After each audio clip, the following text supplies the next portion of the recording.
all American second generation kids, irrespective of Chinese descent, Vietnamese, Indian descent, are getting as woke as the white American. There's a huge industry for people who do gender transition surgery because America already spends a lot on beautification surgery and all that nonsense.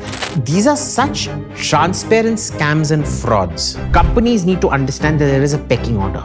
There's the government and then there's companies. Companies don't get to be the government. Right. Companies do not get to decide social policy. Namaste and welcome to this episode of the OddCast show. The world that we live in is very odd and constantly evolving. To discuss these oddities, especially about gender transitioning and wokeism, we have the Abhijit Iyer-Mitra on the show, who is a senior fellow at the Institute of Peace and Conflict Studies. He comes with his own pronouns and he can really trigger you off. So please be warned that there's a lot of stuff on this episode that you may not like, but please do listen in and watch it.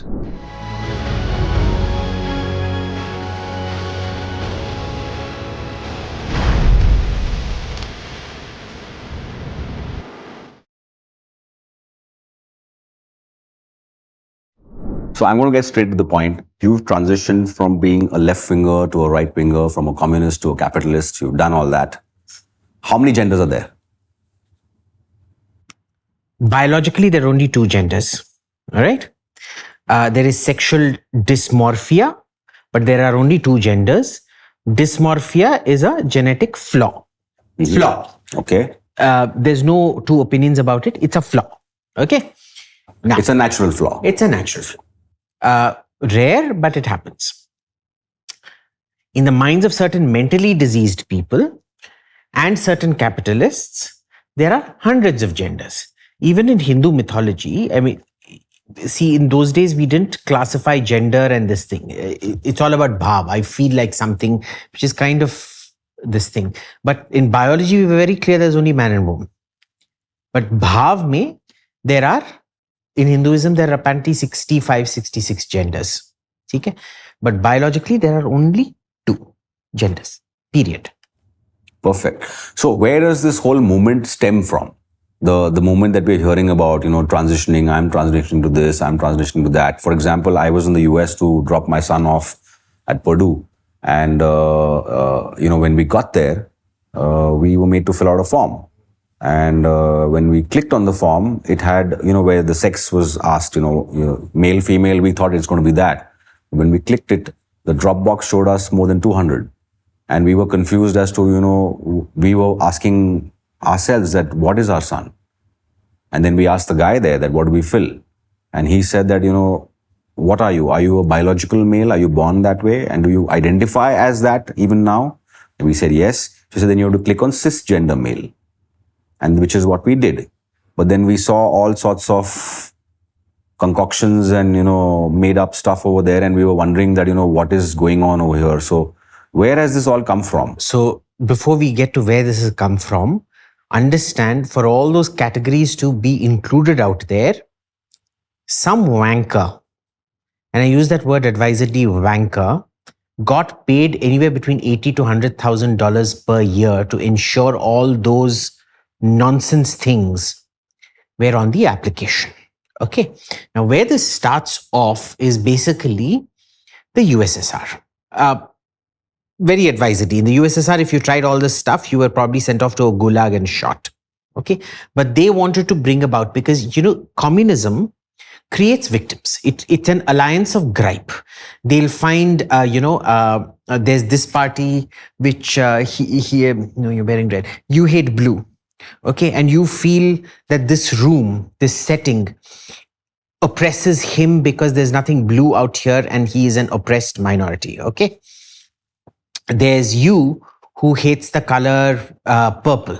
You are an oppressed minority. So some guy like Lenin or whatever comes here and says, you're an oppressed minority. Here's an oppressed Uzbek Muslim who's an oppressed minority. Here's a person who is purple discriminated against. You're all together. We're all together against the same guy who's oppressing us, the Tsar. So, they create victims like this. So a lot of this categorization and things like that, which became pseudo-categorization just to create victims. It's very easy when a guy does not become successful in life. introspection and blaming yourself for it is very difficult. How many people do you think can actually introspect and accept, I didn't do well in life because I wasn't good enough? Not many. Almost nobody. No one. I mean, nobody. Even if our business goes bankrupt or something, we'll say, "Arey, bank ka ye tha, market. My clients didn't pay me on time. My idea was, I was ahead of my time and all that." Excuses. Exactly. Okay? You'll never want to accept that it was your fault. Okay? So this was something that the communists invented as a system. As Lenin used to say, every idea is worth 1,000 pages of theory. Now, the problem with creating that 1,000 pages of theory is, when you have to write those 1,000 pages, you have to come up with nonsense. So what you keep concocting nonsense. It has another issue to it. When you write 1,000 pages, whereas a right-winger has an idea, he'll write maximum a 2-3 page monograph on it.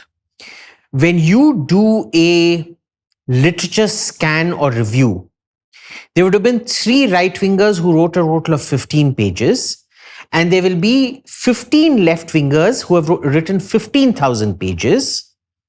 15 pages versus 15,000 pages. You're completely taken in saying that this is the prevailing thought. So it's a saturation mechanism as well. Then what happens is, these left-wing ideas, because France was very socialist once upon a time, it still is to a large extent.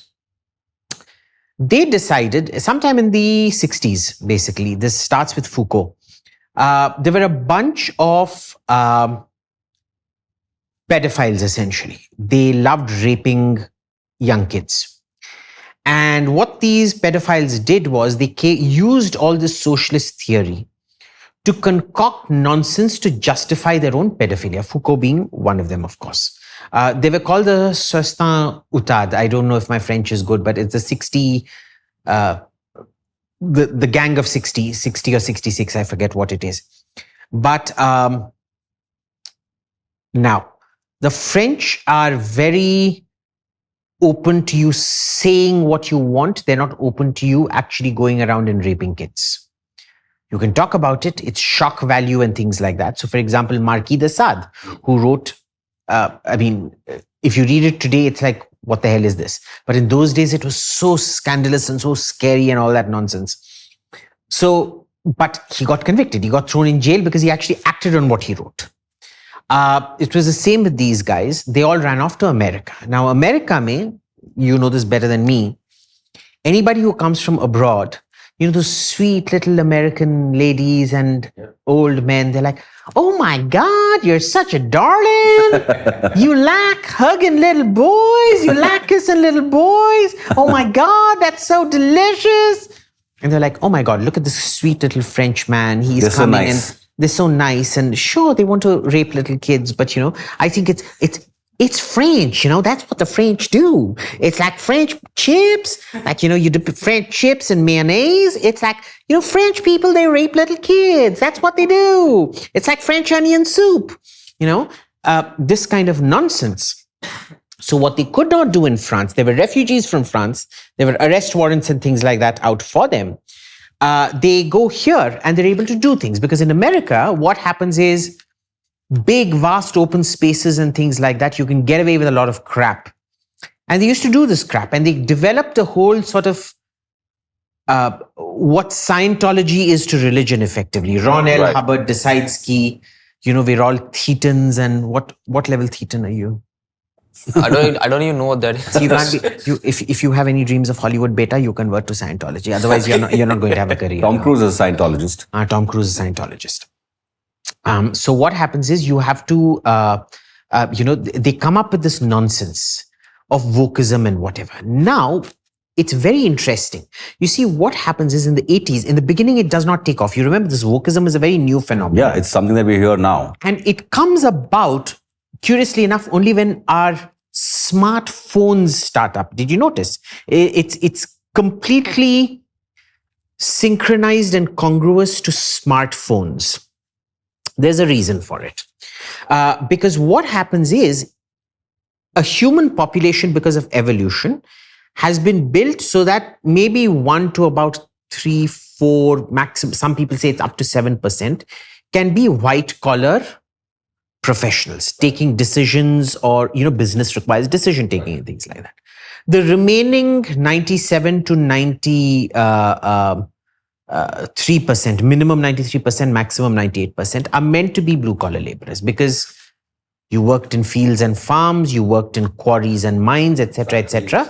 It was just natural selection on how these things happened. So what ends up happening is the digital revolution that starts off in the 90s, which completely blossoms into this. Initially, software required serious inputs. You couldn't write frivolous software. But then what happens is the business world also goes towards valuation. So three things happen. The valuation game starts. The information revolution means that you have quasi-white collar laborers. So essentially blue collar laborers who sit at a desk and do data processing and things like that, not writing high value code, basic data processing. So you've created a whole bunch of people who now work in services, and services today is so data driven. You've all essentially become quasi white collar, right? So that's now in Western countries, it's what 75% of your population is a services thing. So you've gotten in there. TK, I mean, that includes truck drivers and things like that. Yeah, but we're there. The third thing that happens is obsolescence. Now, in our own lifetimes, not in your lifetime, but in our lifetime, you remember when the first mobile phone to come into this market was this huge Motorola massive thing with a big you could antenna beat someone with it. You could literally cause damage if you threw it off this balcony. Absolutely. If it fell on somebody's head, You they would couldn't put it in possibly your pocket, die. that's for sure. You absolutely could not.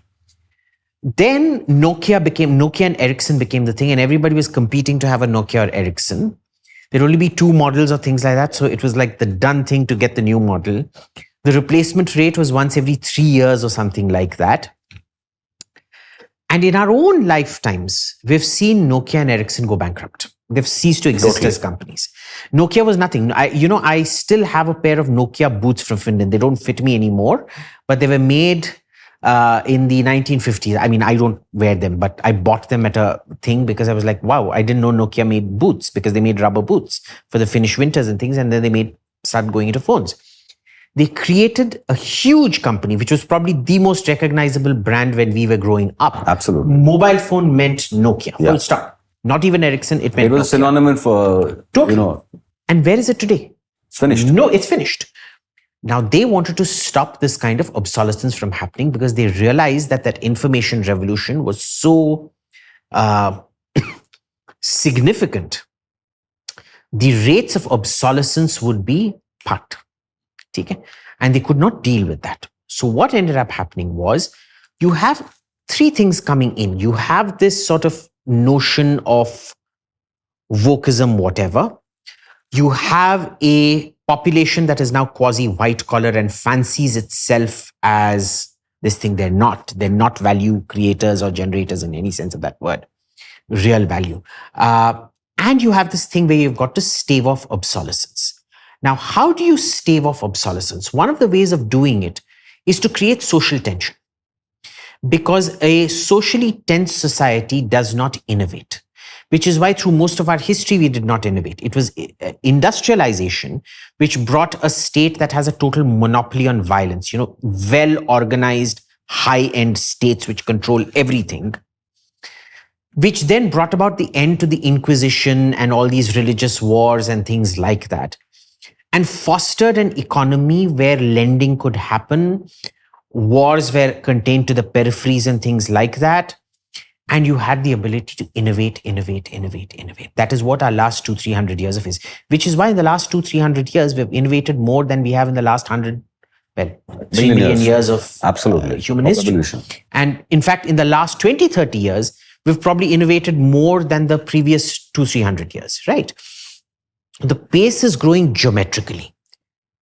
Now, you bring back that kind of a feudal system where, him calling me he, she, her upsets me. It doesn't upset me, but anyway. My pronouns for today, by the way, are cupcake. You have to refer to me as cupcake. And it creates this sort of complete, so, these cancel culture, where speech can get you sacked, deported, whatever, sometimes even jailed. Yeah. There was this dyslexic girl in the UK who said when she'd gotten lost, and when the police were taking her home, she said, "My neighbor's a lesbian." And apparently that was hate speech, and she was detained for 24 hours. Are you serious? Yeah. My God, what's this world coming to? What's this world coming to?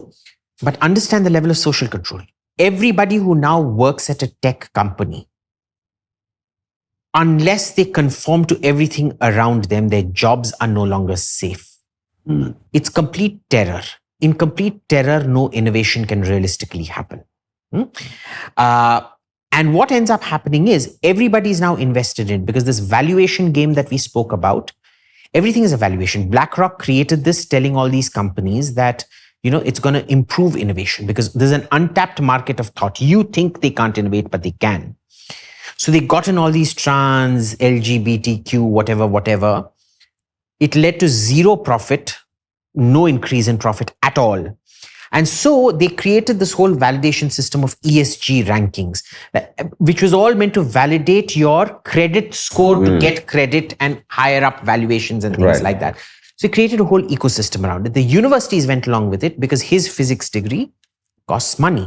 A gender degree is the same. I bet you the gender degree costs the same as the physics degree, more or less, within $1,000 to $10,000 difference. I Difference as a maximum. parent, I never even knew that there is a gender degree now. Oh yeah, there's a gender degree for sure. Does your university have a gender degree? Definitely. Yeah, it definitely does. But his physics degree, the amount the university has to spend on all his experiments and things like that, with actual expensive materials and rare earths and things like that, they make profit of say $10,000 to $15,000 on him. In the gender studies department, $95,000 is the profit. At most, you're paying, and so then you create bureaucracies. So it's self-encouraging. It's self-encouraging. It's this valuation, a degree that is worth nothing, costs the same as a physics degree, which is worth a lot. And because you have to be scared of all these pronouns and things, you have a bureaucracy to come up and add those 200 categories out there to ensure that he said he used the correct pronouns, to see to it that nobody in class is being triggered and provide expert opinion on it. When people get triggered, they need mental health. And in my days, mental health used to be tu pagla gaya hai, phat karke bas. Okay, that was mental health training. Aajkal, oh my God, you felt offended because he didn't call me cupcake. He referred to me as sir. Where he should have called you cupcake. He should have called me cupcake. He called me sir. So cupcake, please tell me, you use two words that a lot of people are using nowadays, but I presume that they don't really know the actual meaning of it. One is woke, second one is cancel culture. Can you please give us some insight as to what these two are? So woke is basically, grammatically it is wrong. Okay. The word should be I am awakened. But see, this is classic because communists know how to use words. Right? अगर आप कुछ करो तो आप reactionary हैं. मेरा सब कुछ एक्शन है. आप रिएक्शन कर रहे हैं मेरे खिलाफ. Right? They know how to frame these things very, very well. So awakened. See, they want a renaissance, enlightenment. मैं जागृत हुआ. मेरा पुनर्जन्म हुआ. मैं evolve ही हो गया. Evolved everything. Notice the word now, woke. Woke. They made it woke. Woke. They made it grammatically incorrect to take from the black lexicon because they wanted to show inclusivity. Right? That is how you become woke. So understand, it's actually a very insidious word. We shouldn't use the word woke at all. In fact, we should not encourage them by accepting the word woke. We should use the word bavla, pagal, schizo, mentally diseased, etc., etc. What is the worst thing you can think of? Just say, tera kya Down syndrome hai sale? So woke is Down syndrome. 100% it's a mental disease. There's a UP word. I don't know how many of you are from UP. Baimand. Baimand pata hai aapko? I've heard of it. हाँ, it's by mind. यानी कि mind का दो भाग हो गया है ना. बाइपोलर को बाइमंड कहते हैं. पगला गया है. हाँ, पगला गया है. So woke, we should all say the word baimand for them. In America, they won't understand what the hell it is, but we all know what it is. So sab baimand ho gaye. Number one.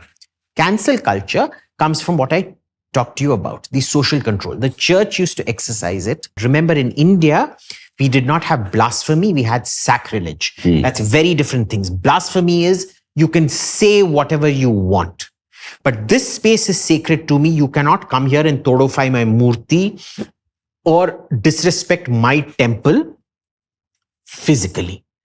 The physical act of desecration is called sacrilege.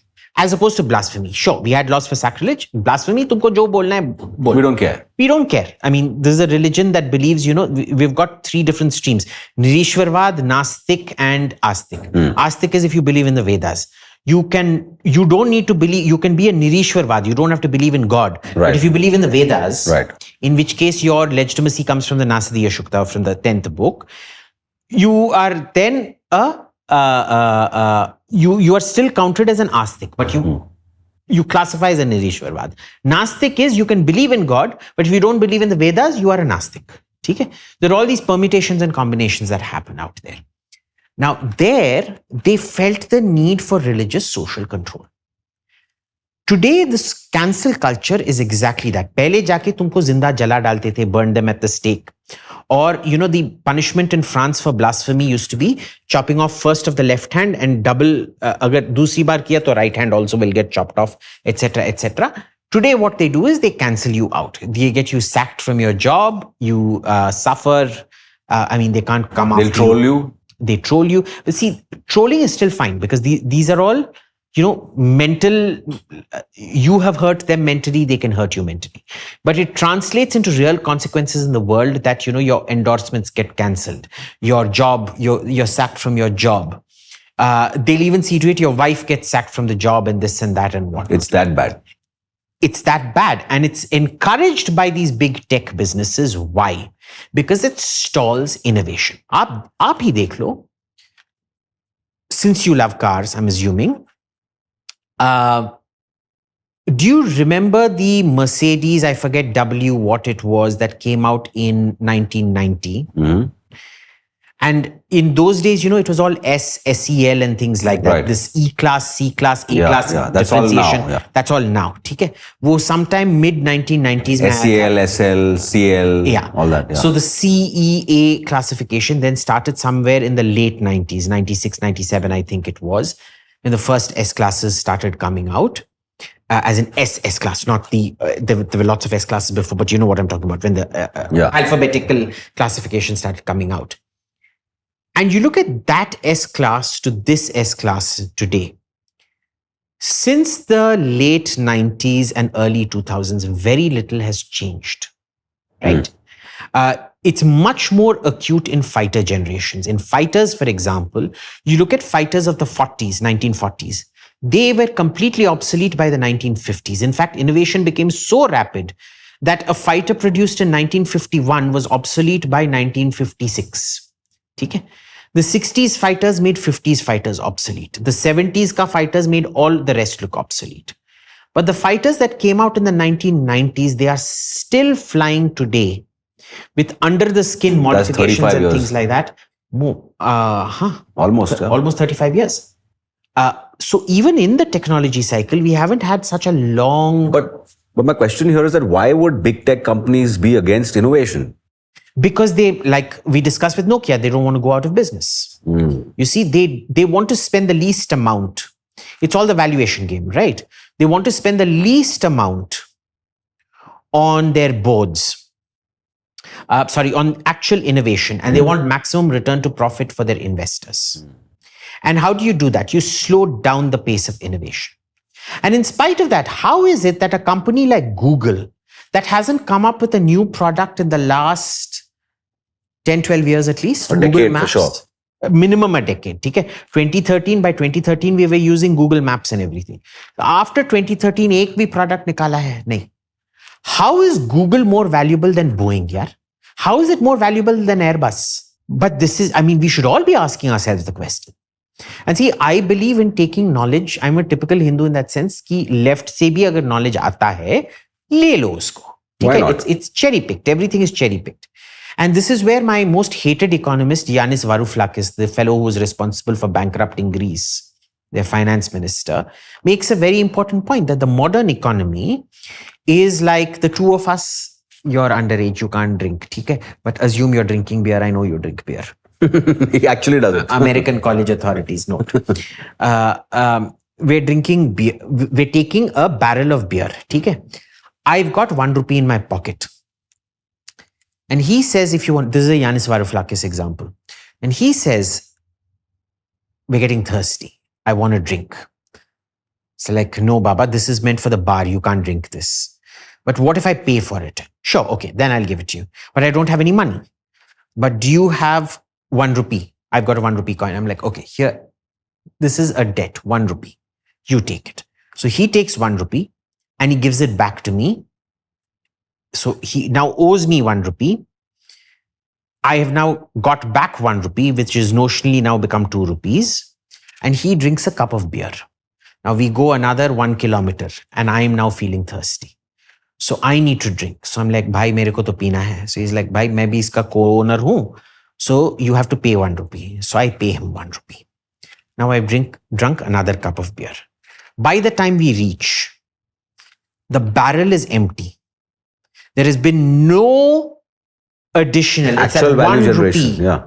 That has gone in debt, back in debt, in interest in debt and things like that. That 1 rupee remained 1 rupee. The beer is over. The tavern is empty. The tavern is empty. I got nothing. He got nothing. That is your valuation game. It is such a dangerous, scary game.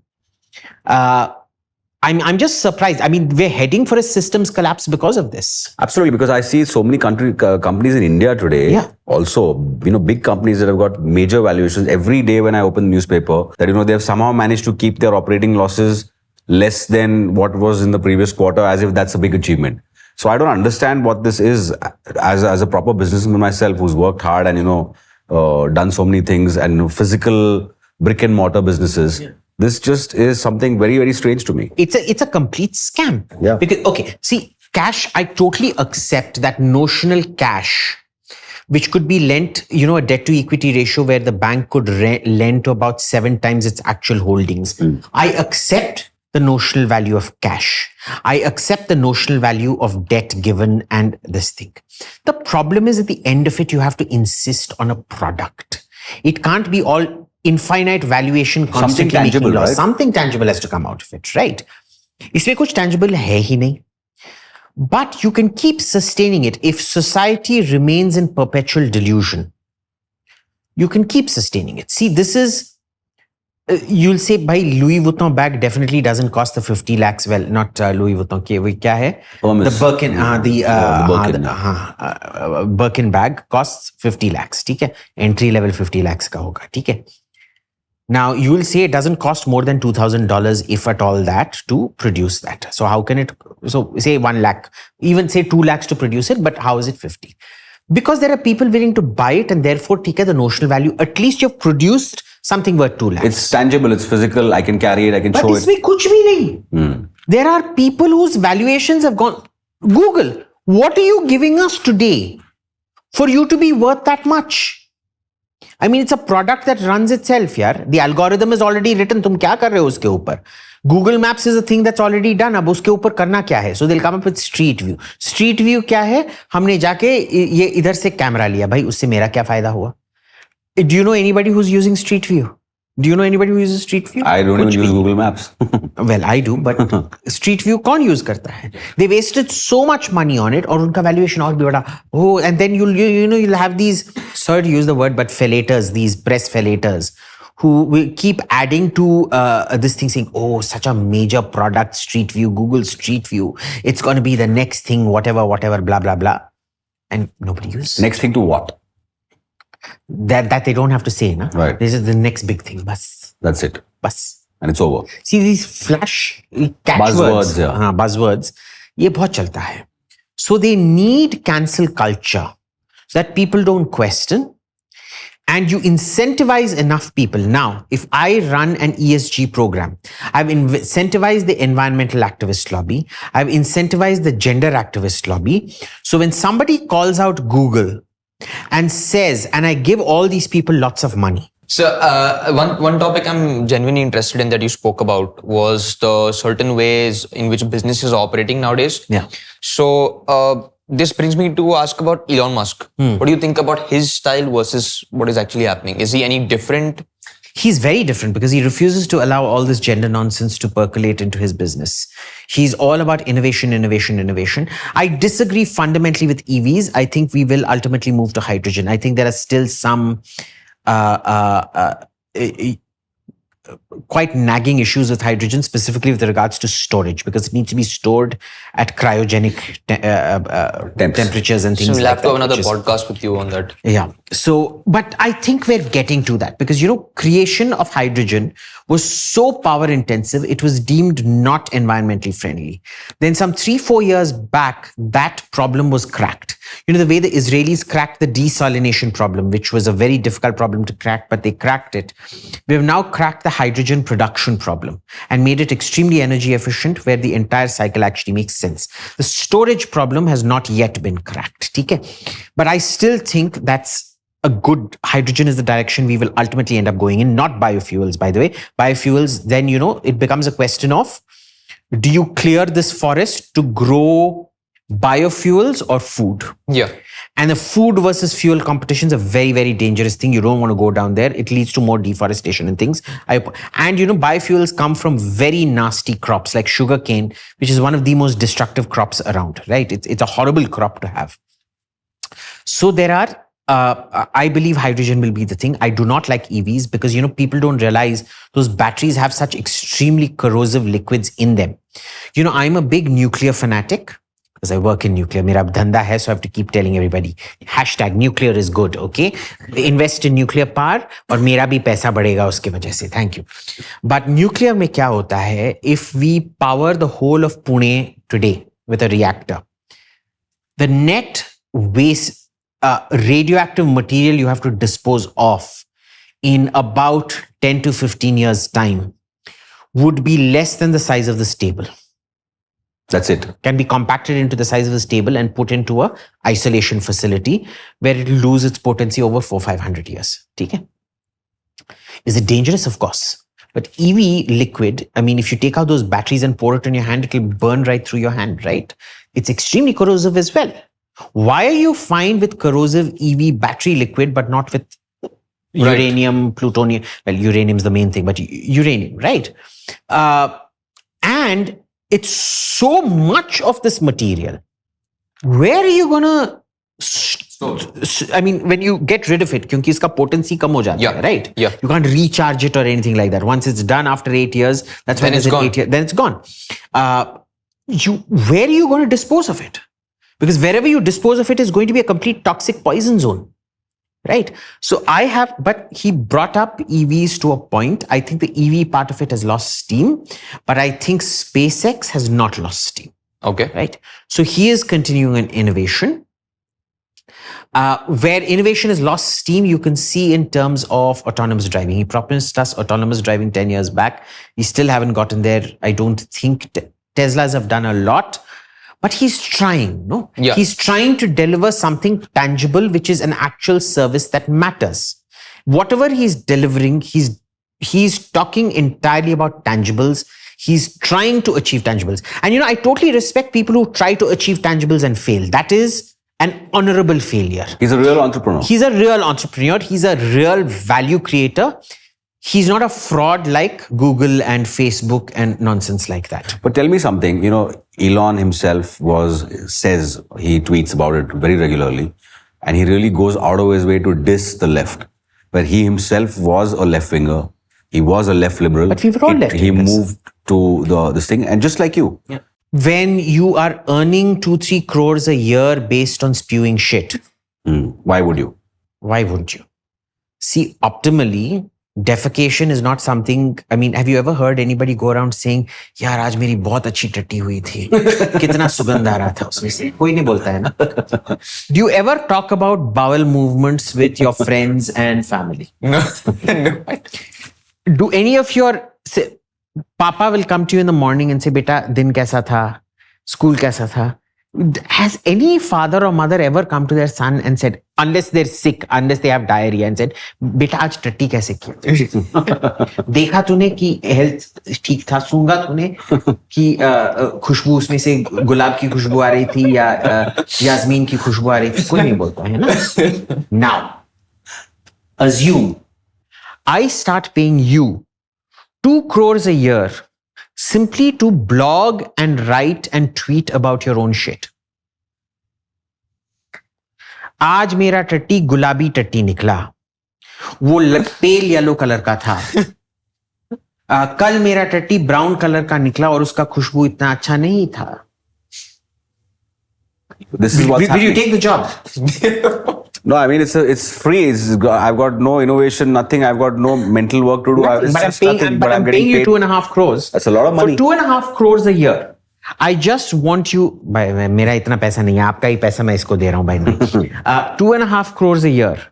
I just want you to put out one tweet and write a blog every week about your tatti and how it changed and the smell changed and the texture. And I mean, a normal person with a smartphone would not resist such a. Exactly. Anyone would not. Now, a leftist knows that this is a shit job, literally. But for the amount But of hey, why money he's not? getting Yeah. paid, why the hell not? So are you saying that it's mostly operated on all- money but not logic? It's operated entirely on money, and this is it is the most.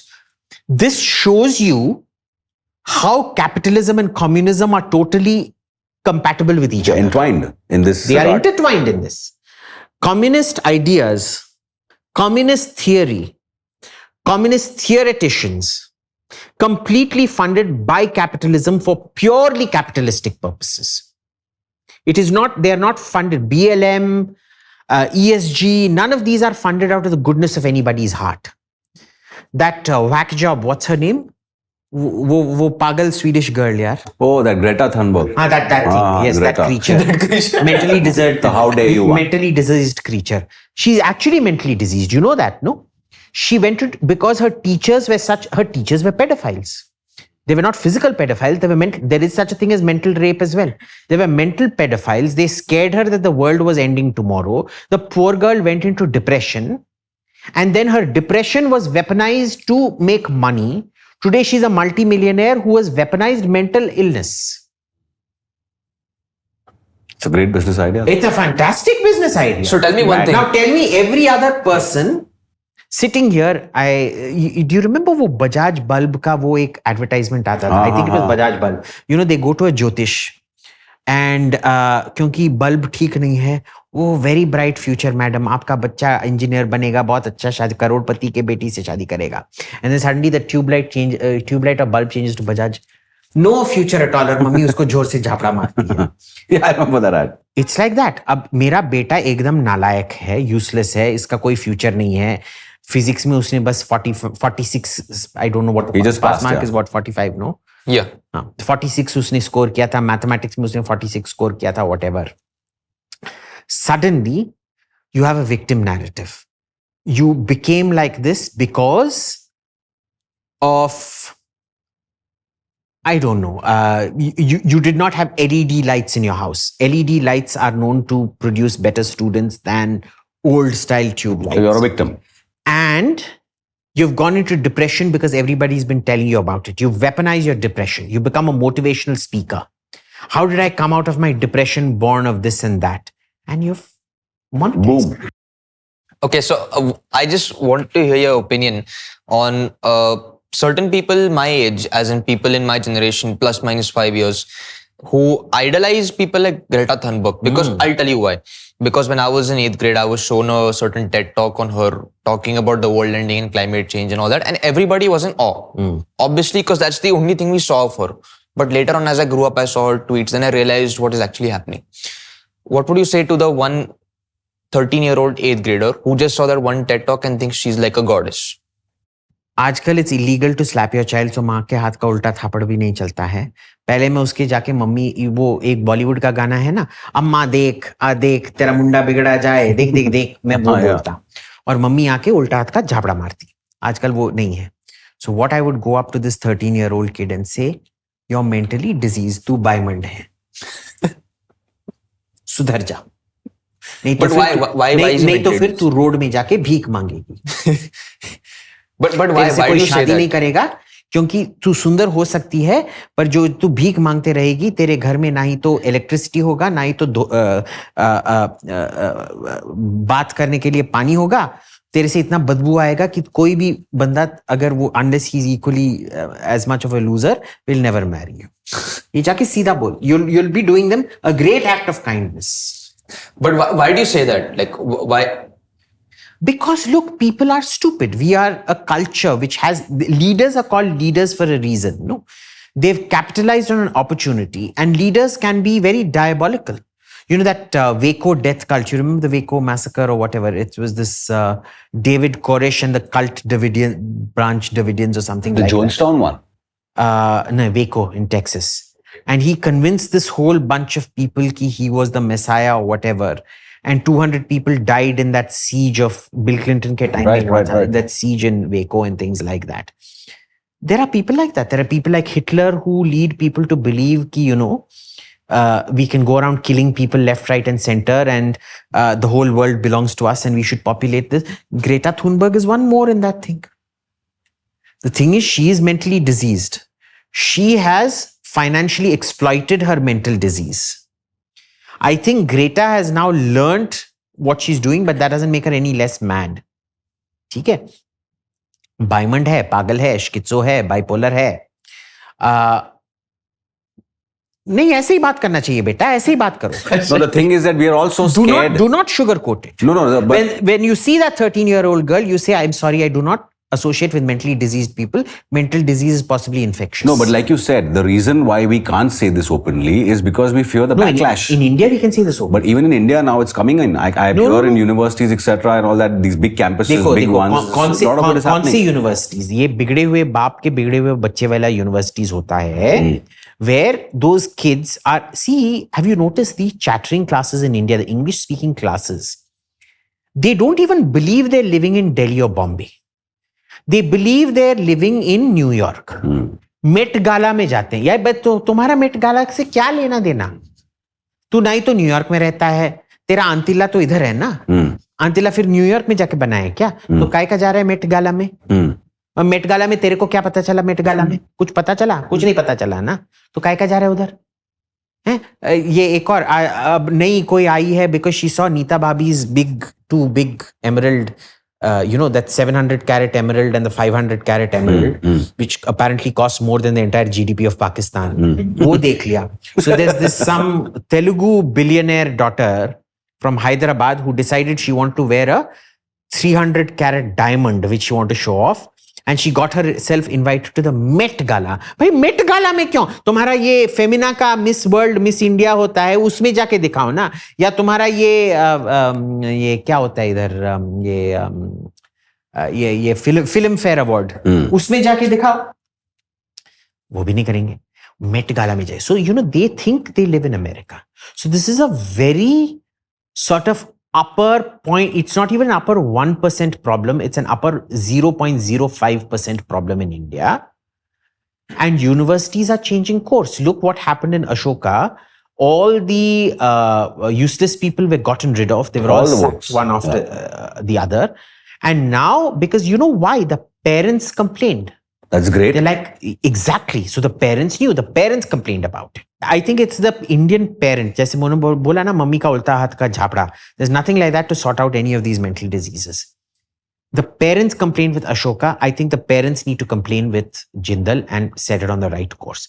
This is a very minuscule problem of right now. Right now, and it will remain one. See, these problems start taking over when you breach the $20,000-$30,000 per capita income mark, when you have huge quantities of disposable income, where you are not, by any one of us, you're not incentivized to do anything, right? If all of us are in fear कि कल मेरा job चला जाएगा, you have zero incentive to raise up all this nonsense, and you have an incentive to keep working. At $20,000-$30,000, where you have health cover, you have some kind of social security cover, कि मेरा job भी चला जाए, मेरे को सरकार हर हफ्ते 10,000 रुपए देगा, where I can pay my rent, I can eat food, Buy my food, yeah. etc., etc., then you start thinking about all these things. So I don't think there's anything to worry in India till you reach the $20,000-$30,000 per capita income mark. 20-30. But I have a question here that, like, I completely agree with you that, the Indian family system is probably our biggest gift to mankind. People should learn from that. Yeah. What's happening in the West is, I'm listening to articles, I'm reading articles, I'm watching these videos, etc. on Instagram, where parents are pushing their children into this kind of wokeism, because the parents are woke themselves. I can understand a child going to a campus and becoming woke because of peer pressure. Yeah. But the parents themselves are like that. And they are also allowing these puberty blockers in schools now, where they're telling them that, okay, so who's pushing these puberty blockers? So, in schools? a lot of these parents, what happens is, look, like I said, people are quite dumb. That's the difference between leaders and followers. That is why there are shepherd and sheep. There's always fewer shepherd and thousands more sheep than the shepherd, right? There's only so many German shepherd dogs to control a flock of 1,000 sheep. So what ends up happening is the parents are either terrorized into submission, or they actually believe in all this nonsense, which is actually being enforced coercively on the US school system. Correct. Okay? Now, I don't know how to solve that problem because I don't know what's going to happen in America. The question is, we learn. I think give it another 10, 12 years. Let's see what happens in America. By that time, our per capita income should have just touched about $5,000, $6,000. We've got another 40, 50 years at least to learn from America's mistakes, watch how they self-destruct, and not import that model in or restrict that model. Restrict the cut, copy, paste of that model here, number one. Number two, the way this works in America is you are first isolated and then absorbed. If you notice the way lions hunt or the way killer whales hunt, what do? When they're going after a pack, they all decide to focus on one. Right. They isolate that one from the rest of the flock. And then the entire pack of hyenas or lions or orcas, it works on sea, it works on land. They isolate and then go for that one kill. What they did out here was they took this nuclearization of the family that happened in America under capitalism, by the way, but it also happened under socialism. It's a very industrialization product. And you see, it works because what happens is pre-industrialization, there's no way you can prevent the nuclearization of the family. ठीक है? Pre-industrialization क्या होता था कि सबको blue collar labor काम करने They're at work, yeah. And who could you trust? There was so much war and stuff around, you could only trust family. So families lived together, they protected each other, etc., etc. When industrialization happens, war shifts to the periphery. You no longer have the sack of cities and the kind of rape, pillage, plunder that Timur and Genghis used to do. Sure, whole cities get bombed and everything, but you don't have things like that happening anymore. The family system becomes less important. So the more developed the country, the less important the social bonding, because you are linked to the state to maintain things. It breaks down a lot of the families. Development breaks down family structures, right? So in a sense, it's our backwardness that has helped us retain our family structures. We will move towards a nuclear family, ultimately. The question is, how do we prevent that? Because what socialists do is, communists do is, they find this one family. We collectively can bully you individually. We can bully you individually. I can make you hate your father. I can make you hate your son. Or I can change your mind. It's a fantastic, it's a known social thing where cults do this. Cults separate the individual. They break up families. And now half your work is done. There's already not broken families, but nuclear families where you can... There's dissent in the family to begin with. Yeah. But my question here is that, why would they want to push puberty blockers and tell the kids that when they're 4 and 5, that, okay, look, take these pills, delay your natural, puberty, and wait till you're 18 and then decide what gender you are. So just to give you an example, when I landed in the US to drop my son, me and my wife were there, we were in the cab and the cab guy just asked us, and this is a hardworking American cab driver, he asked me that, what's your son studying here? Where are you guys from? So I said, he's come here for physics and we're from India. So he says, all the guys I dropped from, the East, like, China, the Chinese kids, the Japanese kids, the Indian kids, they're all coming here to study physics, math, science, etc. But here our own kids are still deciding on their gender. So he told me that it's going to end very badly for the Americans. Yeah. So why are they even doing this? Doesn't the government care? And what happens is, if you notice with all this gender nonsense, all American second generation kids, irrespective of Chinese descent, Vietnamese, Indian descent, are getting as woke as the white American. Okay. And there's two different reasons for it. One is the American system where everybody turns woke, or rather are incentivized to turn woke. The second is parents don't know better. If they're told this is harmful for your kid, what do you think the mother's going to do? She's going to give the kid puberty blockers and things like that, right? How many people do you know that will sit and do research and things like that? Because every doctor has to say that. Because the American Medical Association will come after you, they'll cancel your license and things if you don't. Why? Because the AMA is incentivized in this, because this gives a huge industry for quacks. There's a huge industry for people who do gender transition surgery, because America already spends a lot on beautification surgery and all that nonsense. Secondary, optional surgery, as it's called. Right. This is another extremely profitable stream that comes out. So why would the AMA allow folks to go around saying, don't give puberty blockers? Okay. They would get incentivized by the company that produces. I mean, how many pharmaceutical, either pharma reps hote hain, go from doctor to doctor and say, you will get a commission and this and that, all of that. So that happens out there. The third thing is, pehle do kya bola tha maine? No, about the parents, they don't know better themselves. They don't know better themselves. Because of this, where we said capitalism meets communist theory, the parent doesn't have alternate resources to go to. Point 3 is the most insidious of the lot. You know what this gender transitioning lobby does? Is they're effectively promoting a Nazi eugenics program, which incidentally the USSR also had, kind of. Remember, the Nazis were National Socialists. We pretend that they're not socialists, but they were National Socialists. What is the eugenics program? Anybody who comes to you saying, I am gay and I'm feeling left out. I am lesbian, I'm feeling left out. I'm getting triggered, I'm feeling left out. They say, go in for gender transition and full corrective surgery. What are they ensuring by that? That a gay man does not reproduce, that a lesbian does not reproduce, that anyone with mental problems does not reproduce.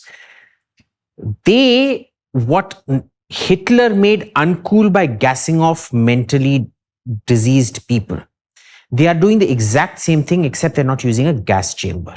It is so sick and insidious, they're actually making those people believe that they're doing you a kindness by encouraging you to chop off your penis or chop off your vagina and convert it to something else.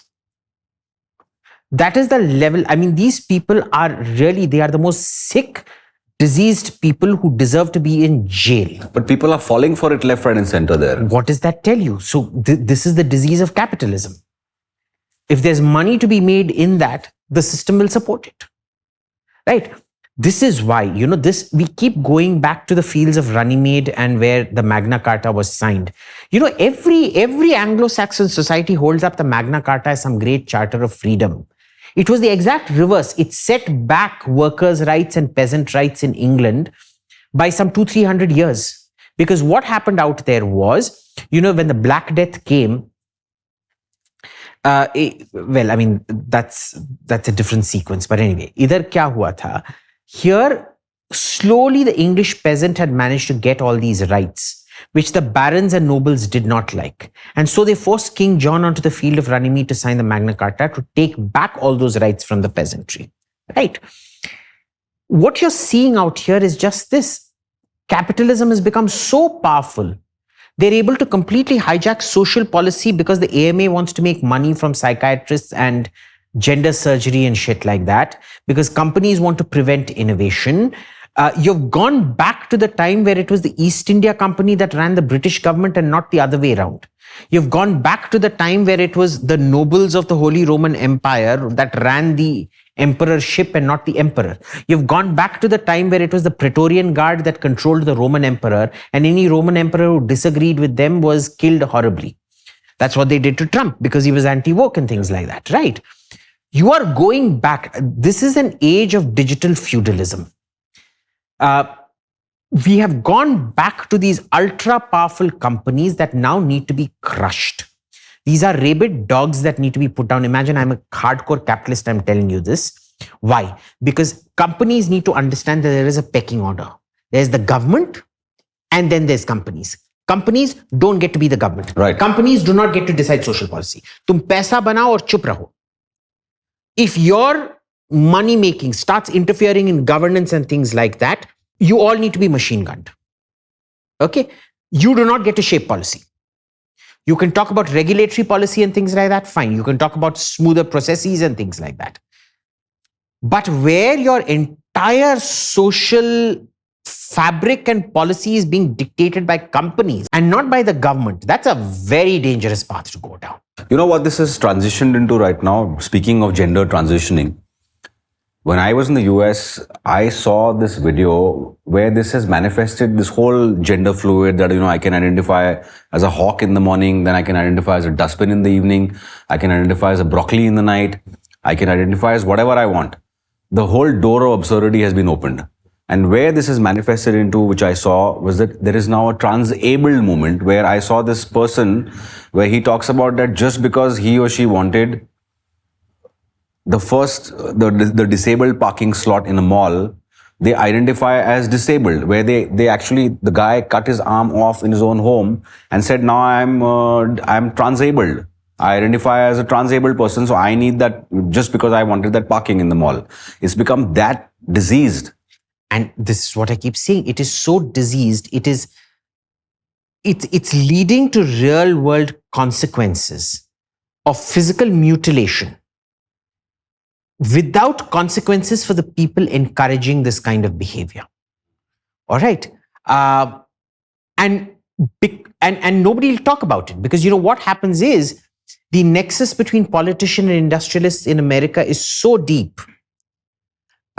There's nothing you can do to break that nexus because if you talk, you're cancelled. You're cancelled. But for every guy who transitions and pays what, $20, $30, $40,000, say for transition, 1 or 2% is going to your local senator or congressman. Why would they stop that? Everybody is incentivized in your mental disease. This is the capitalization of mental diseases. Right? And this is why you understand the genius of Hinduism. We always say don't discard anything, but don't accept anything in its entirety either. Right. Pick and choose. Everything is a thali. Pick the best. It's a buffet. A thali is essentially a buffet on a plate. So we invented the concept really. And what these guys have done, detrimentally, unfortunately, has been to pick socialist theory, feudal Christian methods, Inquisition-style methods of social control, Nazi eugenics, and capitalist incentivization. So they pick the worst of everything. Or in their case, if they're making millions out of it, like this Ibrahim Kendi guy, he started up this thing, Facebook funded him, no? So essentially Facebook is paying for, if your kids are going mad, Facebook has incentivized them, get off Facebook. They paid him what, $10 million to start up the center, and that center has now gone bust. They've shut down the center without any fanfare and things like that.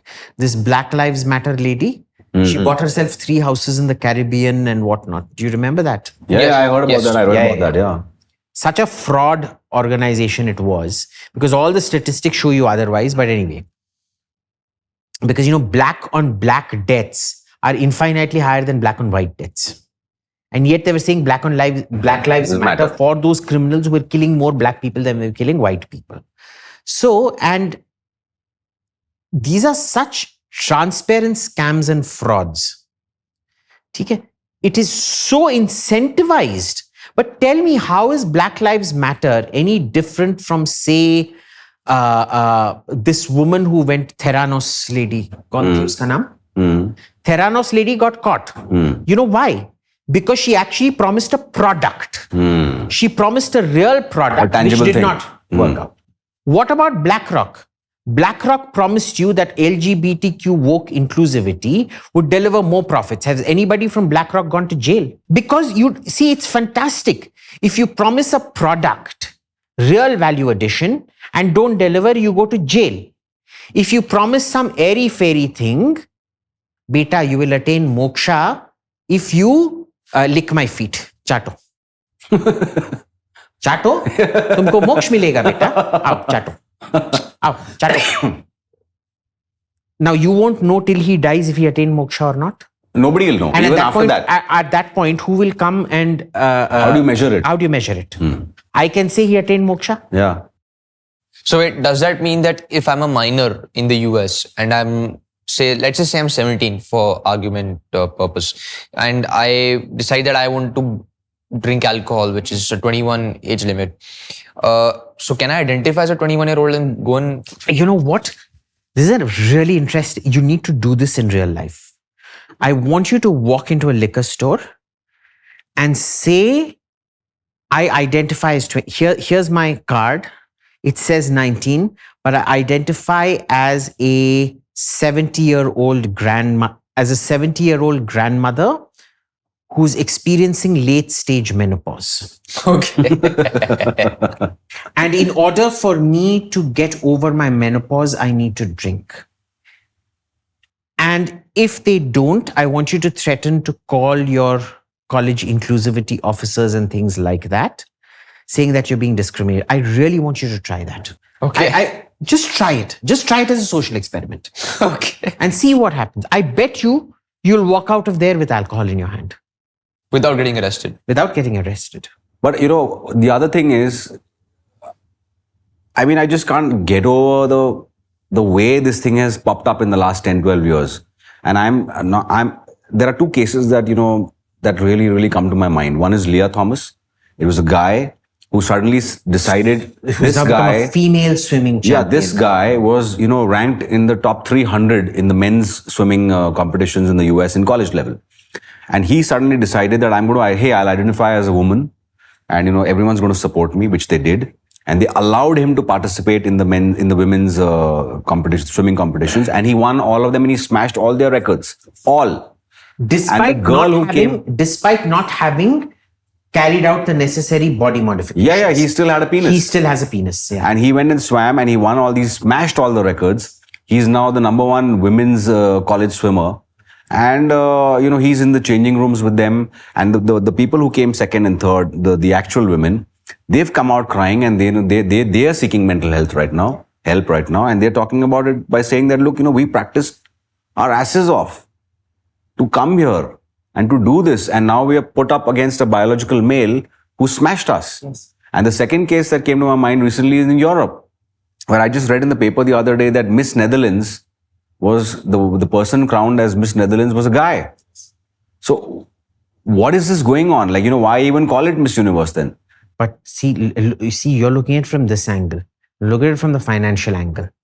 You've got free publicity for those swimming events.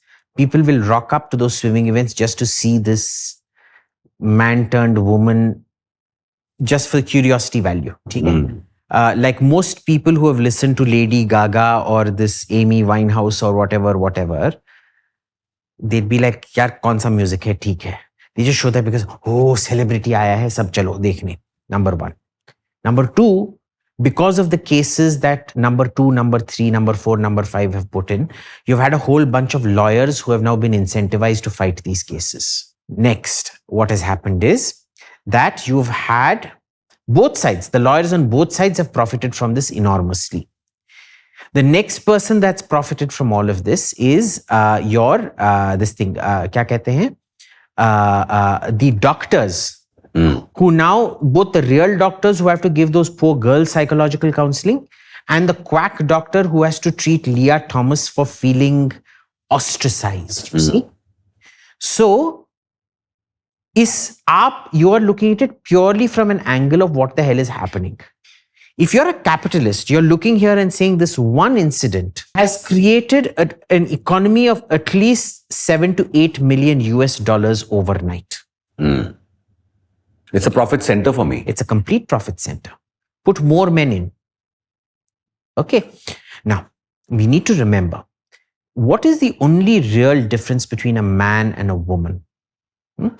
It is the fact that a man, other than the genitals and the XX and the XY chromosome, is that a man has always, the male of the human species, has always been physically more powerful than the female of the human species. And that is because that is sexual dimorphism, jo kehte hain, not dysmorphia, dimorphia, where the male and the female differ greatly. What that meant was that in the pre-industrial age, the men had to do much harder work. Right. Okay. What is the industrial revolution? See, there are frauds like Irfan Habib who tell you that India had 1 million weavers and therefore that was industrial revolution. No. Industrial revolution is the application of chemical energy to the production process. Now, what happens is, before, only a man could lift up that boulder and put it somewhere, or move that cart and things like that. A woman was physically, it would require 7-8 women to do what 3-4 men could do. But now you have a forklift operator who is expending exactly zero energy. A woman can also do a forklift operation and pick up the exact same 500 kilos that a man can pick up with a forklift. It's a simple thing. I think those of us old enough to remember, जब ambassador और Fiat होता था और power steering नहीं होता था, you felt the road in your steering और मुड़ते काफी मुश्किल होता था. Ambassador में काफी दम लगाना पड़ता था उस गाड़ी को U-turn लेने के लिए. And then when power steering came, even a baby can, assuming a baby can drive, a baby can do a U-turn very easily. It was tough doing it on the ambassador. You mean a baby that identifies as a 21-year-old who has a license? Exactly, as you should be. I deem you fit to have alcohol. Thank you. Thank you. Welcome. पर अगर तू पिएगा मेरे सामने, उल्टा हाथ का झापड़ पड़ेगा, ठीक है? ये जाके अमेरिका में कर ले, इधर नहीं चलेगा. तो what that industrial revolution did was it removed that difference, the only salient physical workplace difference between a man and a woman.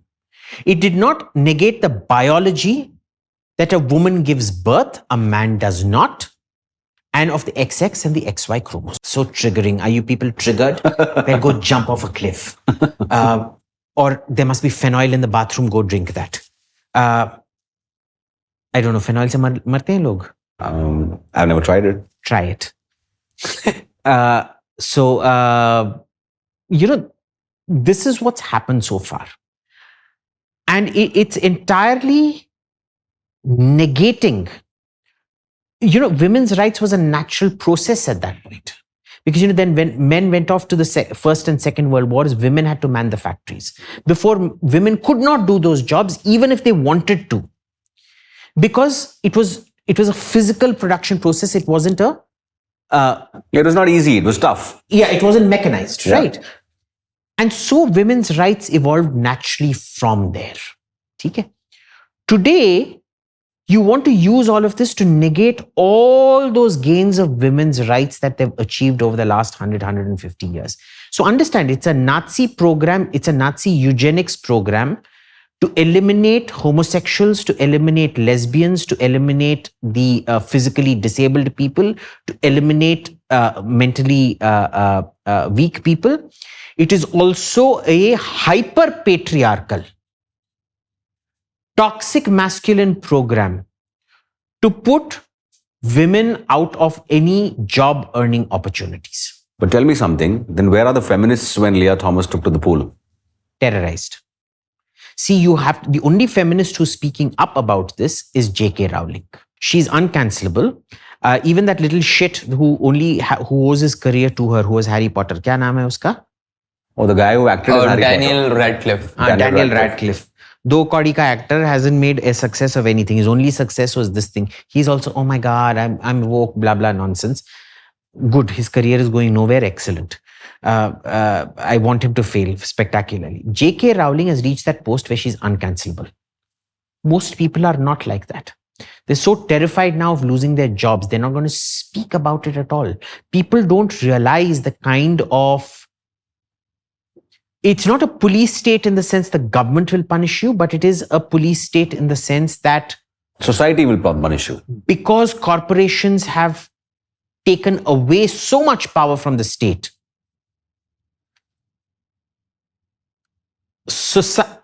corporate punishment is worse than government punishment. Status, job, everything's gone. And the sort of dilemma in all of this is physical industrialization, manufacturing requires a strong state. I mean, it's a chicken and egg situation. Does a strong state lead to manufacturing, or does manufacturing lead to a strong state which has the monopoly? I mean, modern industrial states Right. have so much more capacity than pre-industrial states, police, surveillance, everything, right? But what happens is, once you move to the information age, the information age only blossoms when the government takes a backseat. There have been genuine advances in the information age, like our mobile phones, for example, which is an information age product, which could not have happened had the government been involved in certain things and had driven technology, learning and things. So on one hand, we are dependent on the state taking a backseat. On the other hand, the state taking a backseat and having ceded so much power to corporates has brought about, I think it's now come to diminishing returns to the point of negative returns, where you have to chop off the gangrenous arm now. I think there's a recalibration of government required. What's the most bizarre thing that I can think of is that, feminists are there to fight for women's rights, but then they stay silent when this happens. These kind of things, like where there's a male swimmer, there are men in America walking into women's bathrooms. So how where are the feminists? You know how they overcome it. One is that they're terrorized. The others see that they can be new age feminists who can monetize this. And they say, trans women are women. That's the thing, right? Yeah. That hashtag, trans women are women. So, and they'll claim they're being feminists. This is why, up to the third wave of feminists, they were all genuine feminists. People like Oriana Fallaci, who went before Ayatollah Khomeini. Right. I met her before she died, a few years before she died in Florence. She lived in Florence. She was this grumpy old lady, lovely. I mean, if she realized you had a brain, she'd invite you over and give you a coffee and things like that. But that was the age of real feminist, boss, where there were real fights to be fought. This fourth wave feminists is all quacks and third-raters who just want to make money masquerading around as feminists. इनमें कुछ feminism बचा ही नहीं है. For them, if you pay them 2-3 crores, they will support female genital mutilation. It's already happening. It's already happening, I was shocked. Where, what had happened was in my last few years living in Australia, what had happened was there was an influx of Sudanese immigrants. And the Sudanese apparently practice very significant pharaonic female genital mutilation. So what the medical associations in Australia and feminists started saying is, we should have medically supervised female genital mutilation, where naam ke vaste a part of the clitoris is nipped off. Can you imagine a woman saying, we should have medically supervised clipping off of half the clitoris so that the system comes out in the open? And they were using prohibition logic. If you ban alcohol, it goes underground and kills people and becomes black money. If you make it white, it will come out and you learn taxes, moderate it. But it's logical. I mean, if you apply prohibition logic here, instead of going to quacks who completely chop off the entire vagina of the poor woman and leave it just a hole for the man to use, which is what these people apparently want. The woman should not enjoy sex. What do you do? So, Cupcake, I am a little confused with some aspects of India. As you spoke about the left wing, the right wing before, I'm a first time voter. And whenever I spoke against any side of the political parties, I was always pounced on in public, which is a very normal reaction. So I chose to be a fence sitter. But what is your take on both these sides? Why are they so bizarre? You know, the extremes always tend to merge. The left extreme is almost a mirror image of the right extreme. Okay? So the extremes are very weird.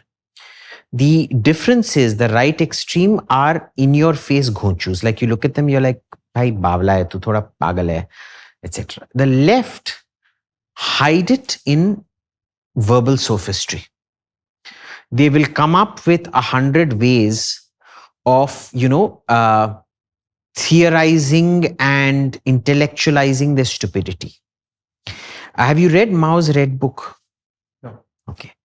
If you read his Red Book, it's as bizarre as saying, I kept this cushion here. Yeah. This is actually a sign of oppression. Can you explain this? But how? Yeah. Because I have internalized oppression so much.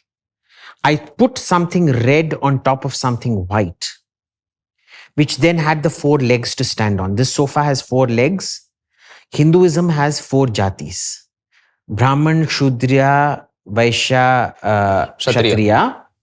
And this was me being a half Brahmin, putting my seal of approval on it. So this is actually an SCST atrocity act that has happened right here. So the left does all this nonsense. They intellectualize it. Now, the good thing that's been happening is that the left ecosystem, they're becoming bhikaris. They're drying up now.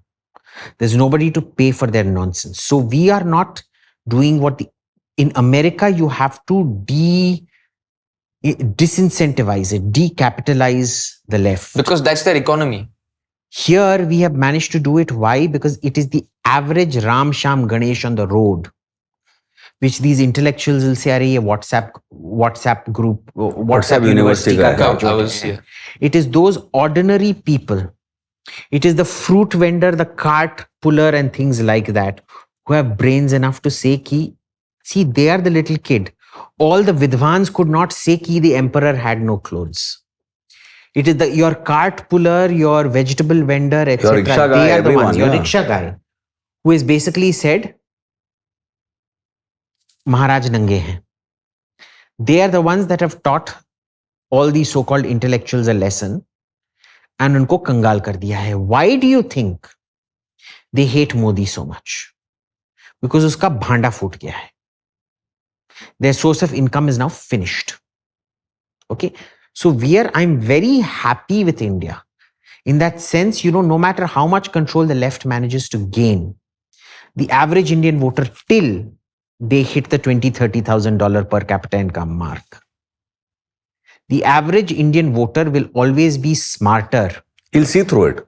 Ram, who sells Bengan, Sham, who sells Kheera, and Ganesh, who sells Shikanji, for me, is always much more intelligent than a Ram Guha who sells you his 1,500 rupee book.